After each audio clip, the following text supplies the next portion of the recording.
The old Bible was open to the Psalms when the 1947 tornado swept through our home in Woodward, Oklahoma. Grandma Ruth held my newborn daughter in her arms and whispered something I only understood 60 years later. What she carried in that sacred book was not just faith. It was a secret that would save 3 generations of women from certain death. What happened in those 15 minutes of absolute terror changed our family forever. But what we learned decades later about that day will leave you speechless. Today, I'm going to tell you about the miracle that happened on April 9, 1947, when the most violent tornado in Texas history swept away hundreds of lives, but spared 3 women in a way that defies explanation. Subscribe to the channel to discover how a grandmother's faith can literally move storms and protect what matters most. Have you ever experienced the moment when you realized it wasn't luck, but divine providence that saved your life? It was a seemingly ordinary Tuesday in Woodward, Oklahoma. April 9, 1947, dawned unseasonably warm, with an eerie silence in the air that made baby birds yelp for no reason and birdwatchers hide as if they knew something we humans didn't yet understand. I was 30 years old and had a 6-month-old daughter, little Mary, who had been crying restlessly since morning. I lived with my mother-in-law, Ruth, in a small white clapboard house on Elm Street, one of hundreds of simple homes that formed the beating heart of our small town in the Oklahoma Panhandle. Grandma Ruth was 62 years old, with gray hair always tied back in a bun, and a battered Bible that never left her hands. She had lost her husband 2 years earlier, but her faith remained as unshakable as the ancient oaks that shaded our porch. That morning, something was different. Grandma Ruth had been restless all day, pacing the house, looking out the window, clutching that Bible to her chest like a shield. When I asked her what was bothering her, she simply said, "The scriptures are whispering, daughter. God is trying to tell us something." Around 3 in the afternoon, the sky began to look strange, not dark like before a normal storm, but green, a sickly green, as if someone had mixed emerald paint into the clouds. The wind stopped completely, leaving an unearthly silence that made the hairs on my arms stand on end. "Ruth," I said, walking into the room where she was rocking little Mary, "this sky is scaring me." She looked up from the Bible she was reading quietly and looked at me with an expression I've never forgotten. It was fear mixed with determination, as if she knew something terrible was coming, but also knew exactly what to do. "Come here, Dorothy," she called in that soft voice that always soothed me. "Sit with me a minute." I sat on the sofa beside her, watching her hands tremble slightly as she flipped through the yellowed pages of the Bible. Little Mary was strangely still on her grandmother's lap, as if even she sensed something important was about to happen. "There's something I need to tell you," Grandma Ruth said, her voice filled with an urgency I'd never heard before. "Something about this Bible, about our family, about a vow I made the day you were born."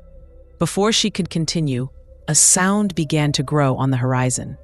A low, steady roar, as if 1,000 freight trains were approaching at once.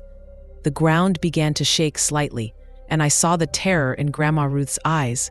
"Dorothy," she whispered, squeezing my hand, "what I'm about to tell you may sound impossible, but I need you to trust me completely. Our family's life depends on it." The roar was getting louder, closer. Through the window, I saw our neighbors running frantically to their basements, yelling at each other, carrying what they could grab. But Grandma Ruth didn't move. Instead, she opened the Bible to a specific page, a page so worn from handling that the words were barely readable. And she began speaking at a speed I'd never seen her speak before. Have you ever had the feeling that someone you love was about to reveal something that would change your life forever? "This Bible," Grandma Ruth said, her words coming out quickly as the roar grew louder outside, "is no ordinary Bible. It was blessed by Pastor McMurray in 1892 on the day your great-great-grandmother, Elizabeth, swore an oath before God. I looked at her in confusion, holding little Mary tighter to my chest. The baby seemed to sense my tension and began to whimper softly. "What kind of oath, Ruth?" I asked, having to speak louder because the wind outside was becoming deafening. "Elizabeth lost 3 children in a cholera epidemic," she continued, turning specific pages of the Bible with practiced movements, as if she knew exactly where to find each word. 3 little girls, all under 5. She was broken, without faith, without hope. The windows began to vibrate. I could hear things rattling outside. Branches, roof tiles, objects being torn from neighboring houses by the wind.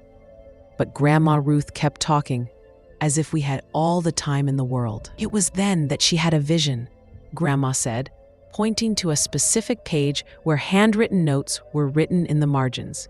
"An angel appeared to her and told her that if she dedicated her life to protecting the women in her lineage, no mother in our family would ever lose a child tragically." "Ruth, we need to go to the basement," I yelled, because the sound outside now sounded like the end of the world. "No," she said, with a firmness that startled me. "This is exactly where we need to be.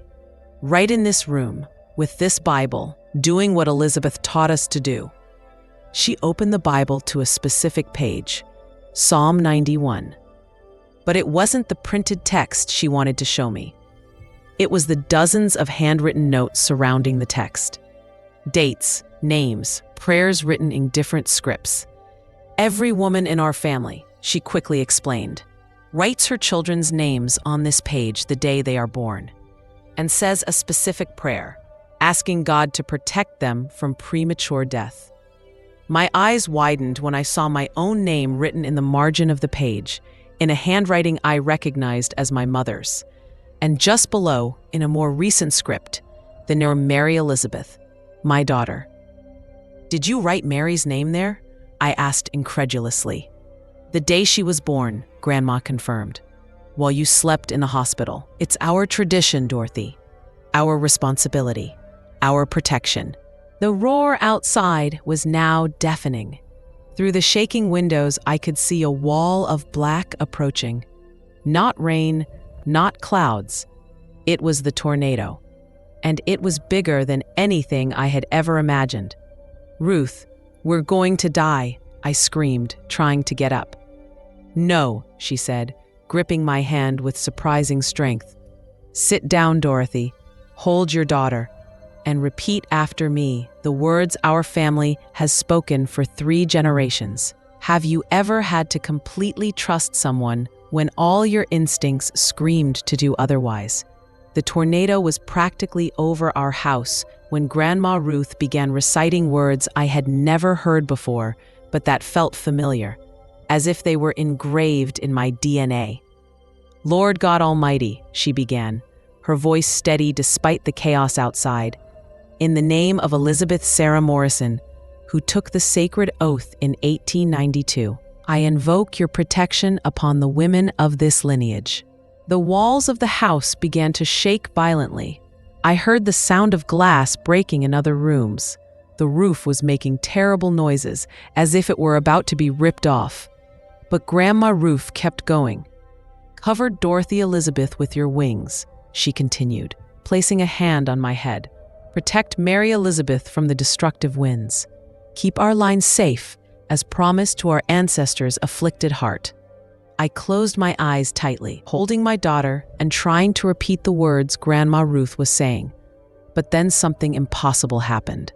The noise began to fade, not gradually, like a passing storm, but suddenly, as if someone had adjusted the volume of the world. I opened my eyes and saw Grandma Ruth with her eyes closed, one hand on the Bible and the other outstretched toward the window, as if she were literally pushing the tornado away. "Keep praying, Dorothy," she whispered. "Don't stop until I tell you."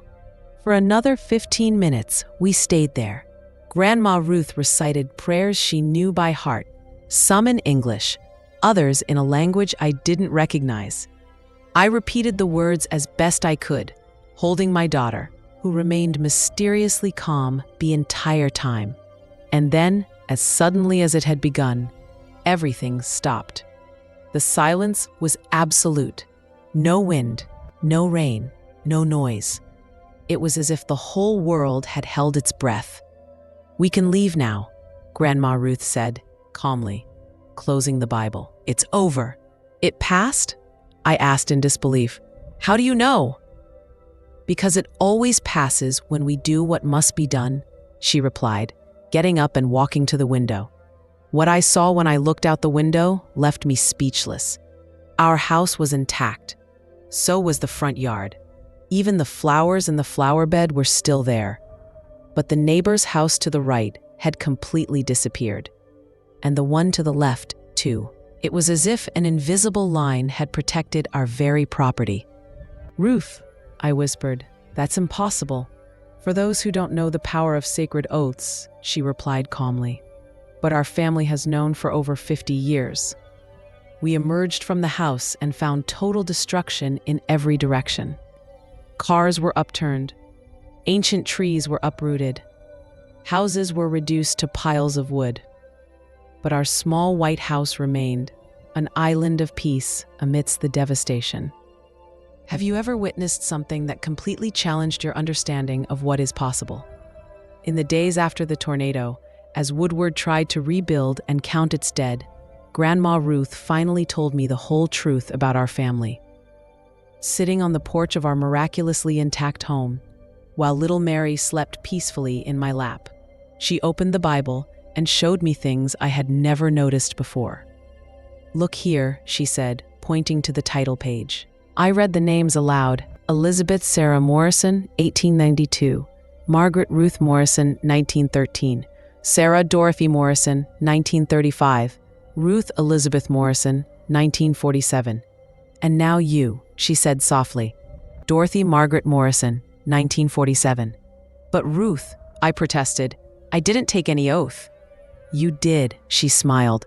"The moment you prayed with me during the tornado. The moment you trusted me completely. The moment you chose to protect your daughter the only way we knew how." She turned several pages and showed me something that made my heart race. They were newspaper clippings pasted into the pages, all recounting natural disasters that had hit our region over the years. Hailstorms in 1923, forest fires in 1934, floods in 1941. "And our family?" I asked. "Always spared," she replied. "Always protected, always safe." "But how is that possible? Ruth, how does it work?" She closed the Bible and looked at me with those wise eyes that knew deep secrets. "There are forces in this world beyond our comprehension, Dorothy. When Elizabeth made that vow before God after losing 3 daughters, she wasn't just praying. She was making a covenant." "What kind of pact?" "That as long as the women of our lineage kept the faith, protected each other, and honored the oath, no mother in our family would lose a child prematurely or violently." I looked down at little Mary sleeping in my arms and felt a shiver run down my spine. What if I don't want this responsibility?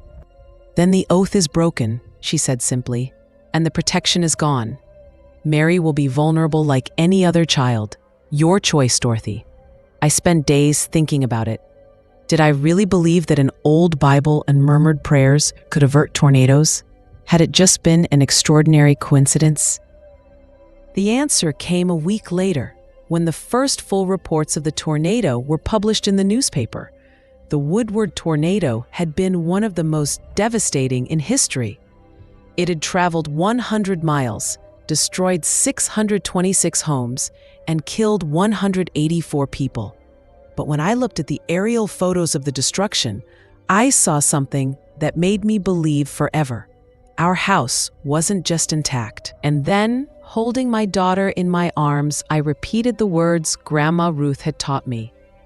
"Lord God Almighty, in the name of Elizabeth Sarah Morrison, who took the sacred oath in 1892, I accept the responsibility to protect the women of this line. Grandma Ruth, who had watched in silence, smiled with tears in her eyes. "Now you understand," she said. "It's not magic or superstition. It's faith passed from mother to daughter, from one generation to the next, creating a chain of protection that not even the fiercest winds can break." In the years that followed, I kept my vow. I taught Mary about our tradition as she grew older. I showed her the Bible, the names, the stories of protection that had accumulated over the decades. When Mary had her own daughter in 1968, we continued the tradition. When her daughter had children, the oath was passed on to the next generation, and so on. Through all these years, our family remained protected, not just from natural disasters, but from accidents, serious illnesses, all the tragedies that could have taken young lives. Coincidence? Perhaps. But I saw what I saw that April day in 1947. Grandma Ruth died in 1963 at the age of 78. On her deathbed, she handed me the Bible and whispered her last words. "Remember, Dorothy, the oath is not a chain that binds us. It is a wing that protects us." Today, 76 years after that tornado, I still keep the Bible. I still maintain the oath. I still believe in the power of faith, passed down from generation to generation. Because I saw with my own eyes what happens when a mother is willing to do anything to protect her children. Little Mary, who was in my arms during the tornado, is now 76 years old. She has children, grandchildren, and great-grandchildren, all protected, all safe, all carrying the blessing of an oath made by a desperate woman over a century ago. The 1947 tornado destroyed hundreds of lives, but it saved my understanding of what truly matters. It's not the houses we build or the possessions we accumulate. It's the faith we pass on. It's the love that protects. It's the courage to believe in the impossible when everything we love is in danger. Do you have something so valuable in your life that you would be willing to make any sacrifice to protect it? Today, when I hear news about tornadoes, hurricanes, or natural disasters, my heart aches for the families affected. But I also remember the lesson I learned that April day in 1947. Sometimes, protection comes from unexpected places. Grandma Ruth's Bible is still with me. It still has the names handwritten on it. It still carries the prayers of 5 generations of women who chose to believe that a mother's love can literally move storms. I'm not asking you to believe in sacred oaths or impossible miracles. I'm simply sharing what I saw, what I experienced, what changed my family forever. But I'm asking one thing: never underestimate the power of a mother's faith. Never doubt what a woman is capable of when everything she loves is at risk. And never ignore the wisdom that is passed down from generation to generation, even when it seems impossible to believe. If this story touched your heart, share it with someone who needs a reminder that miracles still happen. Subscribe to the channel for more stories that prove faith can literally move mountains and deflect tornadoes. And next week, I'll tell you about the secret diary I found in Grandma Ruth's attic 20 years after her death. What was written in those pages revealed that the 1947 tornado wasn't the only miracle our family witnessed. What legacy of faith and protection would you like to leave to future generations of your family?